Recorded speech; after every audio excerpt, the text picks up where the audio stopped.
Guilherme. Então, boa tarde a todos, né? Estou iniciando a gravação da apresentação de defesa do Guilherme Nascimento, que vai apresentar aqui sobre superfícies aprisionadas, né? Na banca estão o professor Alias, da Universidade de Múrcia, na Espanha, o professor Márcio, como membro interno aqui da UFPB, e eu, Heraldo Almeida Lima, como orientador do Guilherme.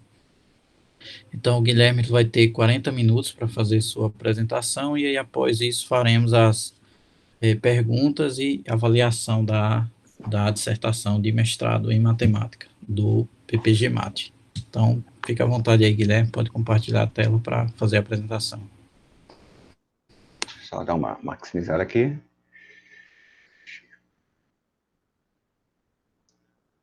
Pronto. Boa tarde, eu sou o Guilherme Francisco Nascimento e falarei hoje sobre subvariedades aprisionadas compactas do tipo espaço com condimensão 2 através das hipersuperfícies especiais do espaço-tempo de Sitter. Tive orientação do professor Heraldo Almeida de Lima Júnior. Essa apresentação abordará os seguintes tópicos. Primeiramente, uma breve introdução que a gente precisa no primeiro passo para entender o que são as subvariedades aprisionadas. Iremos falar no segundo tópico sobre subvariedades aprisionadas no espaço-tempo de Sitter, basicamente alguns cálculos como são feitos. E o terceiro tópico, vamos falar de como elas são representadas no cone de luz. No quarto tópico, vamos falar sobre o passado infinito do modelo Steady State Space para o nosso problema e daremos o resultado de unicidade como a última etapa.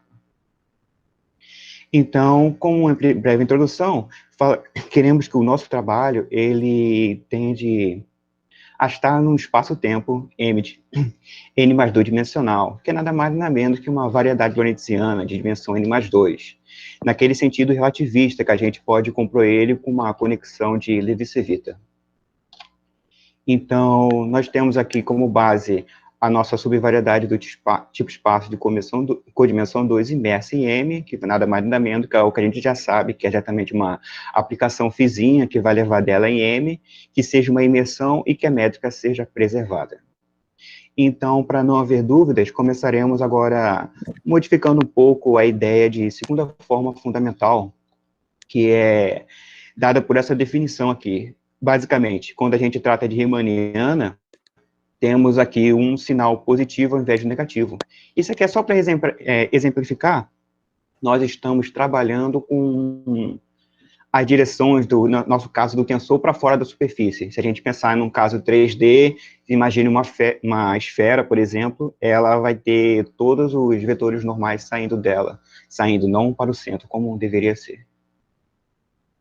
E com essas implicações, a gente tem algumas mudanças, como a fórmula de Gauss e Weingarten, que elas vão ser dadas dessa forma aqui, naturalmente, enquanto o operador de Weingarten, ela vai ser descrita dessa forma. Assim, a gente pode entrar agora sobre como calcula o campo de vetores curvatura média, que é, com a nossa definição, ela vai ser dada através de 1 sobre n e o traço da segunda forma fundamental, que é o que naturalmente nós já sabemos, onde esse TR é o traço que a gente tem aqui. E com isso, a gente pode começar com as definições de subvariedades aprisionadas. Então, se a gente tem uma psi aqui, que vai levar na subvariedade em M, uma subvariedade do tipo espaço com codimensão 2, nós diremos que a nossa sigma aqui, ela vai ser aprisionada no futuro, se H é do tipo tempo, e está aprisionado, apontando para o futuro, aliás. E passado, se a H for do tipo tempo e estiver aprisionada no passado. Ela vai ser considerada marginalmente aprisionada no futuro, se H é do tipo luz e está apontando para o futuro, e do passado, caso ao contrário, né? Que ela vai estar apontando para o passado. E diremos que ela é fracamente aprisionada no futuro, ou passado, né? Se H é causal, e apontando para o futuro. No caso contrário, o passado em sigma.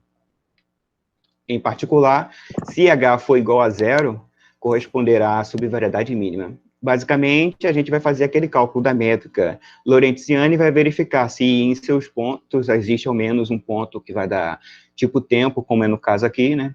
E por aí vai. Então, a gente tem algumas observações interessantes que a gente tem que levar daqui para frente, que é que, para cada espaço normal, vinculado a um P na subvariedade, nós temos que o espaço normal vai ser sempre do tipo tempo, e isso vem do fato de que nossa subvariedade é do tipo espaço, implica, consequentemente, que o espaço tangente ela é do tipo espaço, e que também ela admitirá duas direções do tipo luz que apontam para o futuro. Em particular, vão ser também normais ao nosso sigma. E o nosso referencial ortonormal, que é nada mais nada menos que a gente vai construir uma base, usando, no nosso caso aqui, as coordenadas x e eta, para o nosso espaço normal, de modo que os campos de vetores que são globalmente definidos e do tipo luz estejam apontando para o futuro. Em particular, quando a gente faz o cálculo da métrica, ela tem que ser igual a -1. E, por fim, a gente entende que os operadores de Vanguard associados a xia e eta, eles necessariamente vão ser, como que a gente sabe, o cálculo entre as métricas aqui relacionadas, né, que para o caso do xi, ele vai ser essa métrica aqui correspondente, enquanto para o caso do eta, ele vai ser essa métrica aqui correspondente, esse cálculo da métrica, né. Assim, a gente pode dizer que a segunda forma fundamental descrito nessa nova base, que assim pode se dizer, é que ele vai ser dado por essa expressão. E é claro que a gente consegue calcular essa expressão aqui simplesmente fazendo aquele mesmo cálculo que a gente notavelmente sabe, do cálculo de produto interno. Não, de métrica, no caso. Então, nós temos agora o campo de vetores curvatura média, baseando-se ainda nessa base, ele vai ser descrito dessa forma. E assim a gente pode entrar no mérito de uma nova definição, que eu vou chamar de curvatura média do tipo luz, que é associada ao xi e a eta, respectivamente, são as funções dadas por esse θx, que vai ser igual ao traço sobre n, e o θ-eta, que vai ser o traço sobre o n aqui, que cada um dos operadores de Vanguard. Em particular, nós vamos ter que a curvatura média, né, o campo de vetor de curvatura média, ele vai ser expresso dessa forma. E se nós calcularmos a métrica no ponto, ele vai me dar essa igualdade aqui, ó, que é -2 sobre θ-eta multiplicado por θx. E assim a gente entra no nosso famoso definição, né, que é idealizado, portanto, pelo Penrose, no seu primeiro artigo, que é, se nós temos uma subvariedade que é aprisionada, se e somente se, ou ela é aprisionada se somente se o etax é menor que zero e o eta-eta é menor que zero, vai configurar que ela vai ser aprisionada no futuro, ou que o etax seja positivo, assim como o eta-eta é positivo, e ela vai ser aprisionada no passado. Então, nós temos agora a segunda definição, que é que ela vai ser considerada marginalmente aprisionada, né, se somente se ocorrer o etax, no caso, seja igual a zero, e o θ-eta seja diferente de zero, isso vai configurar que ela vai ser marginalmente aprisionada no futuro, caso ocorra de esse valor aqui ser menor que zero, e no passado, se esse valor aqui ser maior que zero. E assim como se a gente tem no caso aqui que esse camarada é diferente de zero e esse for igual a zero, nós vamos ter que, se esse aqui ocorrer de ser menor que zero, ele vai ser marginalmente aprisionado no futuro e, do contrário, ele será marginalmente aprisionado no passado. Agora, nós diremos que ela é uma subvariedade fracamente aprisionada se ocorrer, de ambos os casos, eles serem menores ou iguais a zero, de modo que a soma dos quadrados deles seja positiva, chamaremos de fracamente aprisionada no futuro, ou se eles têm aqui, ambos serem maiores ou iguais a zero, ocorrer da mesma coisa com a soma do quadrado aqui, que a gente chamaremos de fracamente aprisionadas no passado. Então, aqui, basicamente, abordaremos mais as subvariedades marginalmente aprisionadas. Então, a gente pode começar agora a falar um pouco do espaço-tempo de Sitter, que, primeiramente, nós iremos considerar o espaço-tempo lorentziano Ln mais 3, que a gente vai defini-lo dessa forma, com as coordenadas nesse seguinte modelo. Assim, nós definiremos o espaço-tempo de Sitter como o modelo que representa a hiperquádrica dessa forma, né, que é se nós pararmos para comparar com a riemanniana, nós estamos trabalhando com uma o equivalente da esfera, aqui no nosso caso, onde aqui vai ser constituído de todos os vetores unitários do tipo espaço, em Ln mais 3, né, que é o nosso lorentziano, e dotado da métrica usual do Ln mais 3. Assim, a gente tem algumas verificações interessantes para ser feita. A primeira é, nós precisamos sempre induzir uma orientação temporal ao espaço-tempo de Sitter, através de um campo de vetores globalmente definido, que aqui chamarei de E0 estrela. E para isso, assim, que é questão de cálculo, que a gente é bem entendido, é que, primeiro, a gente vai tomar um ponto do Ln mais 3. No nosso caso aqui, vai ser a base canônica, a primeira base canônica. Segundo projetaremos esse valor no espaço-tempo de Sitter. Então, quando a gente faz aquela mesma equação de projeção ortogonal, a gente consegue identificar que o nosso E0 estrela, vinculado a esse x, ele vai me dar essa forma.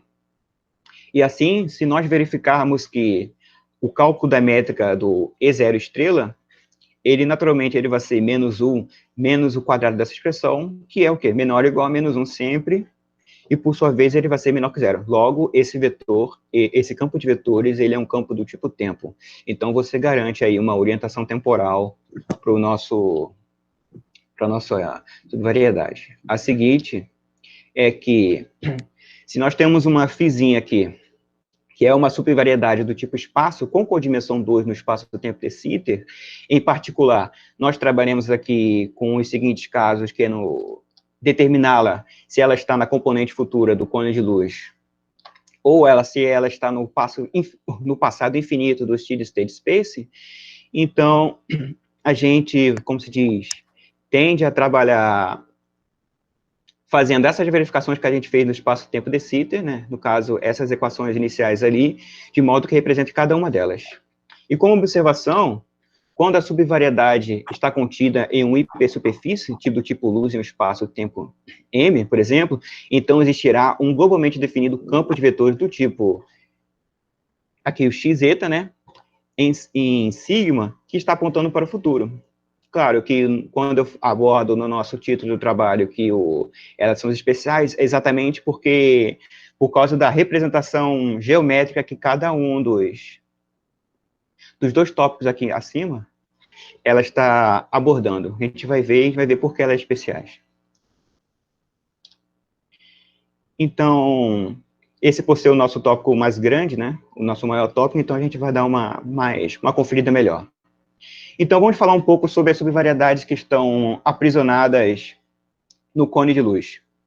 Primeiramente, o que é o cone de luz no espaço-tempo de Sitter? Era nada mais que você pegar um ponto A fixo no espaço-tempo de Sitter, e o cone de luz vai ter o vértice desse A, e ele vai ser representado por esse conjunto aqui, que vai ser todos os pontos que vão estar no de Sitter, de modo que o cálculo da métrica ele tem que ser 1, e o ponto X ele precisa ser diferente do A, do nosso vértice.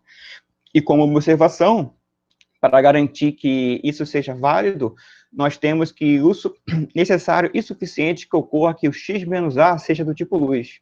Ou seja, nós queremos que esse conjunto aqui, o nosso lambda a, ele tenha a configuração de modo que o x menos a, ele seja do tipo luz. Então, ele vai ser, a métrica calculada nele tem que ser igual a zero e o x continuando sendo diferente de a.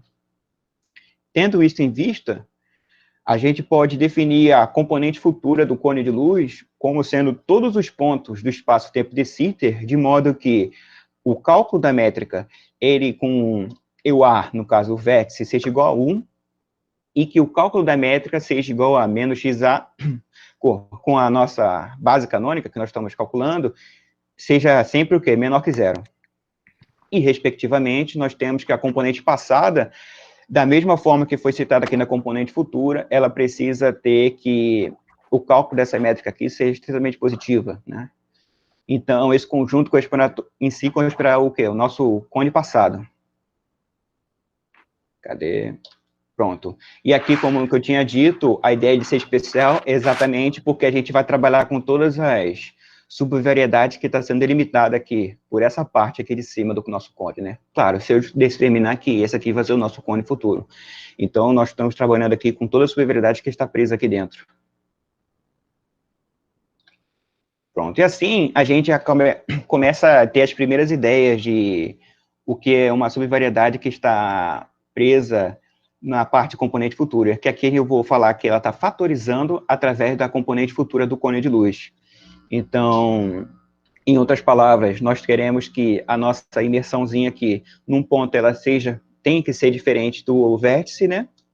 E que satisfaça as seguintes relações, né? Que ela tem que ser igual a 1 quando calcular no ponto, ela precisa ser igual a 1 quando calcula com o vértice, e a diferença dela com o vértice calculando com o nosso E0 aqui tem que ser negativa.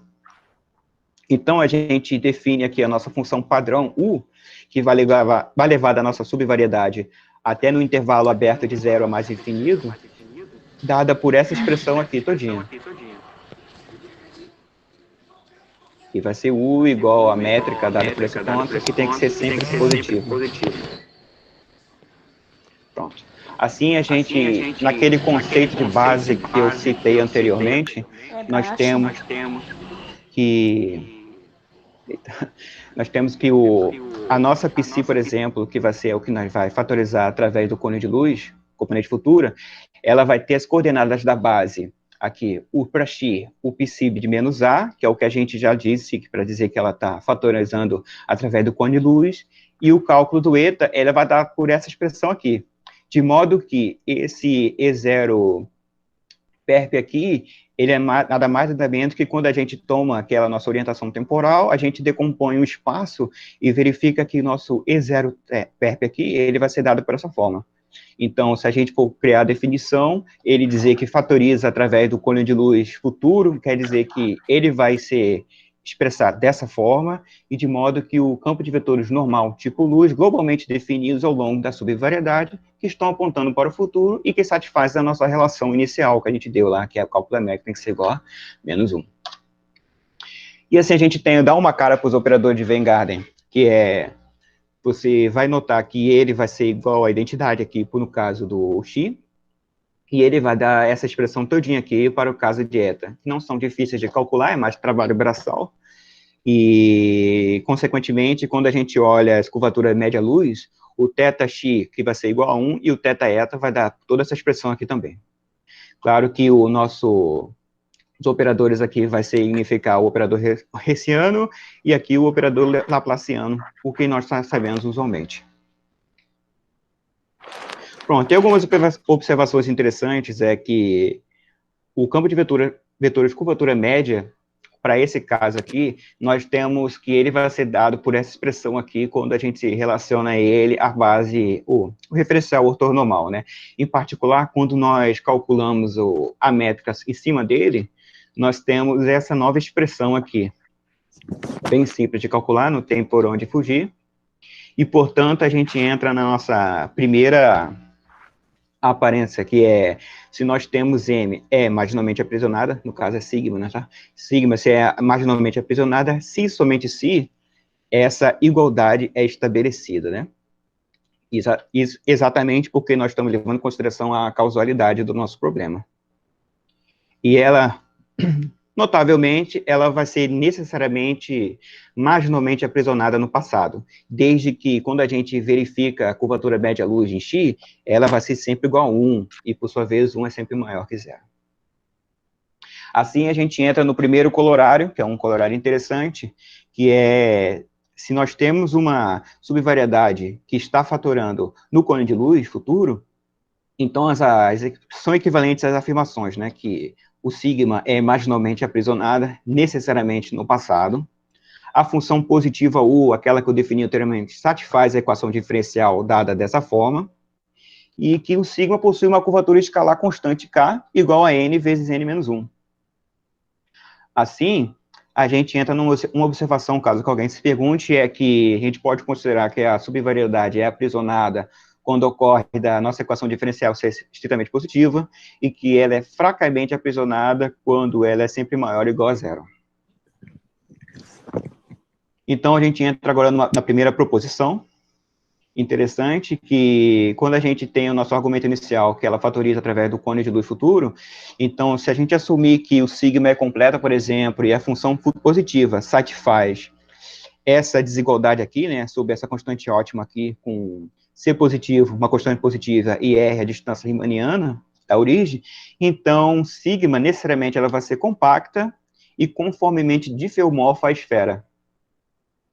Então, a gente vai dar uma ideia de demonstração aqui, para ser fácil, né, como todo trabalho tem que ter uma demonstração, então a gente vai começar com essa aqui, né, dando a ideia de que para cada P que a gente tem na subvariedade, então a gente consegue verificar que a nossa psis em P, ela vai ser dada dessa forma, onde nesse coeficiente aqui, a soma do quadrado delas, ela necessariamente vai ser o quê? O nosso O quadrado em P. Então, a gente define uma psi maiúscula que vai sair da nossa subvariedade na esfera, dada da seguinte forma, né? Vai ser 1 sobre o U, nosso U em P, que está multiplicando esse ponto que a gente acabou de abordar. Assim, para cada P pertencente à subvariedade, em um V no espaço tangente, por exemplo, a gente consegue calcular aqui a diferencial dela em V, que vai ser expresso dessa forma aqui. Então, a gente passa a denotar aqui, para motivos de cálculo, aqui a métrica na esfera com esse zerinho.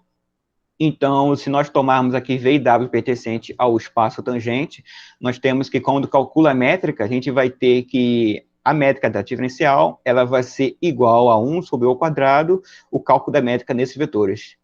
Em outras palavras, o pullback através do psi maiúsculo, né, ela vai ser dado dessa forma, né, que é 1 sobre o quadrado sobre a métrica. Onde aqui a gente tem a nossa métrica riemanniana no nosso sigma, que é induzida pela nossa imersão inicial. Assim, a primeira observação que a gente tem é que a equação que a gente acaba de determinar pelo pullback, ela vai garantir que o nosso psi maiúsculo um diffeomorfismo local.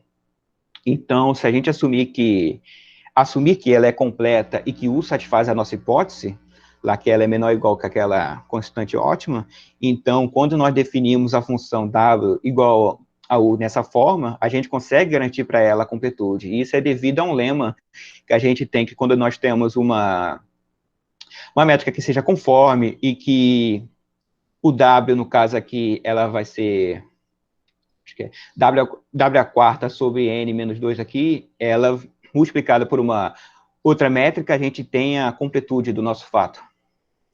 Assim, nessas condições, a equação dada pela nossa pullback aqui ditará a aplicação psi, essa isometria aqui entre a nossa subvariedade que a gente tem com a esfera.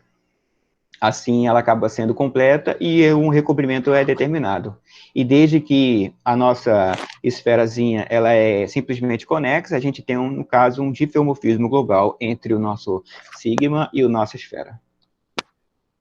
Então, a gente entra agora num exemplo que é bastante interessante, né, que exatamente é um exemplo para determinar problemas. Então, se a gente tem uma função que sai da esfera do nosso intervalo aberto de 0 ao mais infinito, onde ele é uma função suave, positiva, escolhida de modo arbitrário, por exemplo, então, no momento que a gente constrói um mergulho, que é dado para o psi f aqui, que sai da esfera do nosso cone de luz, que ele vai ser dada por essa forma aqui, né, que é o f de p com fpp em 1, então, se nós tomarmos vetores, campo de vetores aqui, ou vetores V e W pertencente ao espaço tangente da esfera, a gente tem que, na aplicação diferencial em V, ele vai ser dada para a expressão, e quando a gente calcula a métrica, ela vai nos dar essa métrica conforme aqui, bem bonita aqui, ó, que a gente vai tomar a diferencial, e ela vai ser F ao quadrado de P com VW, aqui na métrica. Assim, a gente vai ter que a métrica aqui que a gente tem, né, nosso pullbackzinho, ela vai ser o f ao quadrado, né, com a nossa métrica na esfera aqui, que em particular ela vai ser a métrica conforme, se a gente for parar para analisar. E isso vai ser, e no final a gente vai acabar significando que o nosso psi de f determina uma imersão do tipo espaço na esfera, através do cone de luz aqui, positivo, do qual induz a métrica conforme a esfera. E como observação, a gente vai ter que a nossa função que a gente acaba de criar, a nossa psi de f, ela vai ser garantida o fato de ser marginalmente aprisionada se só se o f nosso, que a gente determinou inicialmente, ela satisfaz essa equação diferencial em relação à esfera. E isso vai induzir ela com respeito, claro, e com respeito à nossa métrica conforme f2 com a métrica da esfera. Então, tendo esse exemplo em mente, a gente acaba de construir um colorário, que esse colorário a gente vai começar a verificar melhor como trabalha as coisas, né? Que principalmente a gente vai garantir que vai existir um difeomorfismo conforme, com a PC maiúscula aqui, de modo que o pullback que a gente deu no exemplo é garantido, e que, na proposição é garantida, de modo que o U que a gente definiu aqui, ele continue sendo positivo, e que a composição aqui que a gente tem da psi, que é a nossa imersão, ela vai ser exatamente a nossa psi de F, junto com a nossa aplicação psi maiúscula, onde F vai ser dado por expressão U composta pela inversa da nossa psi maiúscula.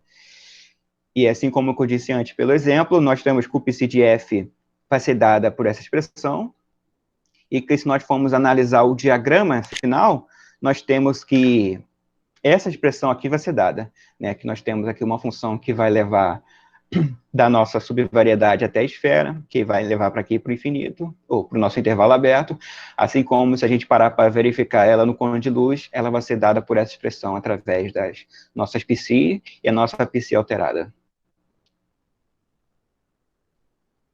Então, a gente entra num próximo exemplo, que vai ser fundamental para determinar os nossos colorários, que é, se a gente, por exemplo, fixa aqui um B no espaço euclidiano Rn mais 1, por exemplo, então, se a gente pega esse f de B na esfera e leva para o intervalo aberto zero mais infinito, que ela tem uma função dada por essa expressão toda, onde a métrica, aqui a nossa métrica de índice zero, ela vai ser tanto para a métrica euclidiana, quanto a métrica padrão que a gente induz sobre a esfera.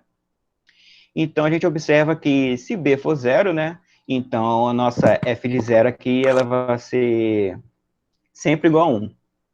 Então, a gente pode afirmar que a nossa φ de B, ela corresponde ao mergulho, né, tal que ela vai ser definida com o f do B aqui, dada por essa forma, e ela é uma subvariedade marginalmente aprisionada no passado.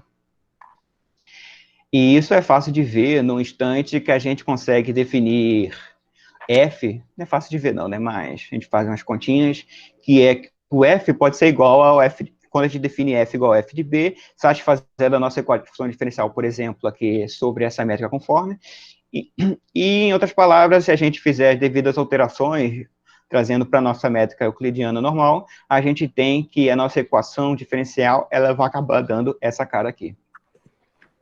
Assim, a gente entra no caso no nosso grande teorema aqui, né, que é o que eu vou demonstrar aqui, que é, se a gente quer falar de subvariedades compactas do tipo espaço marginalmente aprisionadas, no nosso caso, necessariamente no passado, que tenha codimensão 2 e que fatoriza através do cône de luz na parte futura dele, então vai existir um difeomorfismo conforme, psi maiúsculo, tal que a nossa psizinha vai ser dada pela composição, o nosso f de B que vai sair na esfera no intervalo aberto de 0 a mais infinito é dada por essa expressão, e para qualquer B pertencente ao Rn mais U e o psi de B, a gente tem que o psi de B vai ser um mergulho, e ela vai ser dada por essa forma, e em particular, nossa subvariedade, ela está mergulhada. E para a gente demonstrar esse fato, a gente vai entender que nós precisamos simplesmente determinar as soluções dessa equação diferencial aqui, na nossa subvariedade com a sua definida métrica. Ou seja, nós queremos encontrar aqui soluções positivas para a equação diferencial afirmada aqui, que seja igual a zero, que vai estar na esfera com a métrica dela, e tem um G aqui, né, onde a nossa métrica aqui, essa métrica aqui, ela seja igual a nosso F2 do nossa métrica em zero. Então, devido a alguns artigos propostos anteriormente, como o Obaten, de 1971, nós temos que, se uma subvariedade com uma métrica definida, por exemplo, possui curvatura escalar constante do tipo n vezes n menos 1, então ela possuirá o quê? Curvatura seccional constante igual a 1. De modo que, quando a gente trata daquele nosso diagrama, a esfera com a métrica dela, ela herdará a propriedade de ter curvatura seccional constante igual a 1. E com isso em mente, nós só devemos resolver o quê? Um problema de Amável sobre a esfera unitária, ou seja, determinar a existência de métricas riemannianas em subvariedade com curvatura constante. Assim, nós queremos encontrar as soluções positivas para f na esfera com a métrica conforme dada por isso aqui e possuindo curvatura seccional igual a 1. Assim, este problema em si ele foi resolvido por Obata em 1961, onde é provado que a métrica conforme dada por essa forma é obtida exatamente pela nossa métrica através de um diffeomorfismo conforme na esfera unitária. Lembrando que, a menos de uma transformação ortogonal, todo diffeomorfismo conforme da esfera com a sua devida métrica é uma aplicação do tipo f(c), que sai da esfera e dada por essa seguinte equação aqui, né? Em que o nosso P vai estar na esfera, o nosso C em negrito aqui, eles têm que estar na bola unitária aberta, em Rn mais 1 no caso, e o lambda e o μ, ele vai ser dado por essas duas equações. Assim, qualquer dois vetores que a gente toma no espaço tangente da esfera, quando a gente calcula a ideia do nosso pullback aqui, a gente vai ter essa equação. O que torna o nosso problema o seguinte fato, que o fator conforme F, que vai ser dado por essa expressão aqui, e que para o nosso C pertencente à nossa bola, nós temos que o B, que a gente definiu, ele tem que ser dessa forma, o que vai acabar provando o nosso teorema. Então, para ser rápido aqui, vamos falar um pouco do steady state space e ver que ele em si, ele é parecido com as ideias que a gente acabou de falar de cone de luz. Então, naturalmente, a gente vai precisar de um ponto que está aqui no nosso espaço-tempo de Lorentz, de modo que ele seja diferente de zero, um vetor em si, ele seja um vetor do tipo luz.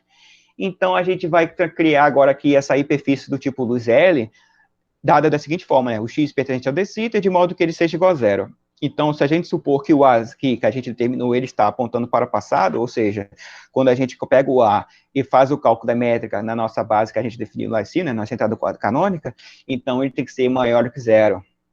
Então, a região aberta do espaço-tempo dθ, que vai ser dada por esse Hzinho aqui, onde que o cálculo da métrica tem que ser positivo, ele é o steady state space, né, que é o espaço em estado estacionário. Então, a gente tem aqui a nossa primeira definição, que é o passado infinito, né, que é o que a gente quer trabalhar aqui. Então, diremos que ele é o passado infinito do modelo steady state space, é nada mais nada menos que a hiperfície do tipo luz, definida com esse izinho aqui com menos, que vai ser igual ao conjunto dos x no dθ, de modo que a métrica seja igual a zero.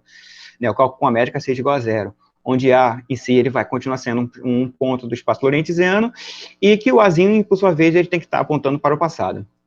E aqui nós temos uma imagem mais ou menos de como funciona, ou seja, a gente está cortando em 3D o espaço-tempo de Sitter, aqui com um hiperplano aqui, por exemplo, e a gente está vendo aqui só um lado desse hiperplano. Então, a gente entra naquele mesmo argumento inicial, que a gente vai ter a subvariedade do espaço, que fatoriza através de passado infinito, do modelo de space. E a gente, inicialmente, de novo, vai definir a nossa função mu, que vai ser do nosso sigma na reta toda, onde ele, necessariamente, ele vai ser dado por essa expressão aqui.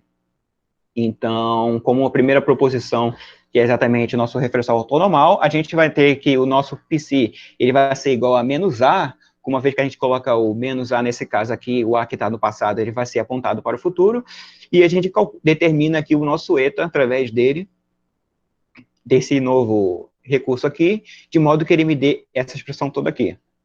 Assim como sempre, nós temos que o cálculo da métrica do xi e do eta seja igual a menos 1. Então, como primeira proposição, aqui a gente vai ver que os operadores de Venn-Garten associados a eles vai ser naturalmente igual a zero nesse caso, e nesse caso aqui ele vai me dar essa expressão aqui para quando a gente calcula em eta. Assim como a curvatura média-luz que a gente calculou, aqui vai ser dado zero, e aqui vai ser igual a essa expressão toda aqui. Então, uma primeira observação que a gente tem é que segue dessa proposição que campos vetores de curvatura média será dado em si por essa expressão toda aqui, não é? Igual essa aqui. Então, a gente tem que quando a gente calcula a métrica do campo de vetores aqui, ela vai ser igual a zero sempre, uma vez que esse camarada aqui é do tipo luz, então esse cara vai ser igual a zero. Então, a gente entra no que eu vou chamar de proposição de restrição, né? Então, para que modelo se configura que ela vai ser marginalmente trapped? Vai ser exatamente quando a equação diferencial, a nossa equaçãozinha aqui em cima, ela satisfaça igual a zero, né? Com exceção, no caso, com exceção aos pontos que ela satisfaça igual a zero. Então, a nossa proposição que a gente tem, que a nossa PC, ela é uma subvariedade do tipo espaço de condição 2 que fatoriza através do passado infinito. Então, ela precisa, primeiramente, para ser marginalmente trapped, né? Então, com exceção dos pontos us, em que ela nos dá dessa forma e que satisfaça o quê? A igualdade. Visto isso, a gente entra na próxima proposição, que é interessante, né, que é para garantir a compacidade dela, é que ela vai ser compacta e isométrica à esfera. Então, claro que a gente necessariamente precisa assumir que a nossa subvariedade é completa.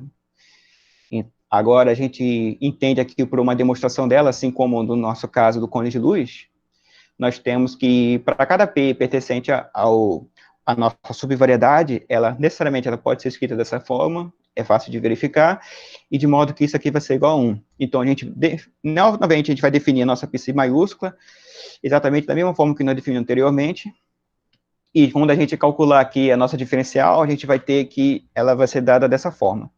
Assim, para cada V e W no espaço tangente da nossa subvariedade, nós vamos ter essa isometria aqui, ó, que quando a gente calcula aqui, a gente vai ter a igualdade pura, né, sem um fator aqui na frente.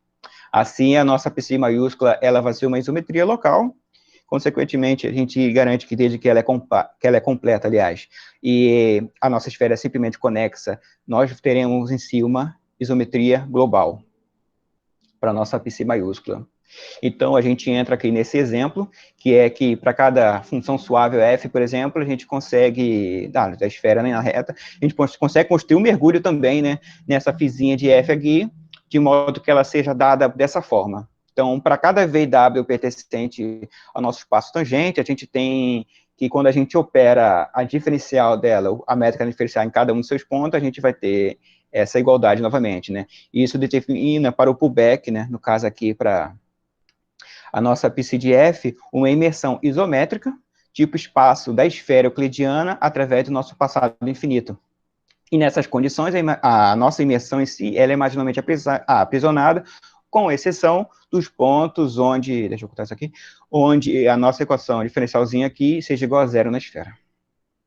Assim, devido à nossa proposição e esse exemplo, a gente tem o nosso primeiro colorário, que é basicamente um aperfeiçoamento, né? Então, a gente tem aquela sequência de funções compostas aqui, de modo que vai trabalhar tudo que a gente precisa, onde o U, assim como no cone de luz, ele vai ter que ser expresso, nosso mergulho que a gente criou, e é nosso diagrama. Em particular, como sempre, né, a nossa psizinha aqui, ela vai ser o mergulho, e ela vai ser marginalmente aprisionada, exceto nos pontos em que a nossa equação diferencial seja igual a zero, na subvariedade. Um segundo colorário interessante é quando a gente está trabalhando de vetores de curvatura média que são paralelos. Desse modo, o nosso sigma maiúsculo vai ser compacto nessa variedade e vai existir uma isometria tal que a gente consegue determinar ela desse seguinte modo aqui, né? Que a gente vai ser dada por esse mergulho aqui bem legal, que para algum B pertencente ao espaço euclidiano Rn+1 e C real, ainda a gente faz a verificação em cima desse C para determinar se a nossa subvariedade é mínima ou não, porque se C for igual a zero, nós temos aqui a nossa subvariedade mínima, se C for negativa, a gente vai ter uma subvariedade marginalmente aprisionada no futuro, e se C for positiva, a gente vai ter uma subvariedade marginalmente no passado. Aí, para caso que a gente trabalhe com uma subvariedade mínima, nós vamos construir esse colorário aqui, que ela é mínima se somente se, ela é compacta, existe uma isometria, psi maiúscula, de modo que as nossas psizinhas seja ainda essa composição, e o nosso mergulho aqui, dado por φb, vai ser dada por essa expressão. Então, para finalizar, a gente vai falar um pouco aqui sobre a unicidade, né, que é o que a gente precisa, geralmente, para trabalhar, que é para garantir os nossos resultados, né, no caso. Então, se a gente tem uma variedade riemanniana compacta de dimensão n maior ou igual a 2, e curvatura de Hitz satisfazendo maior ou igual a uma constante k, de modo que o k, ele necessariamente tem que ser n menos 1, maior que n menos 1, então a única solução positiva para a equação diferencial parcial dada por essa forma aqui é a função constante igual a 1. e assim, para ver que a demonstração ela não é tão grande, né? Vai dar tempo ainda para não bater o tempo. Então, primeiramente, a gente considera o campo de vetores V dado por essa expressão todinha aqui. Então, a partir daqui, a gente calcula o divergente dele. Então,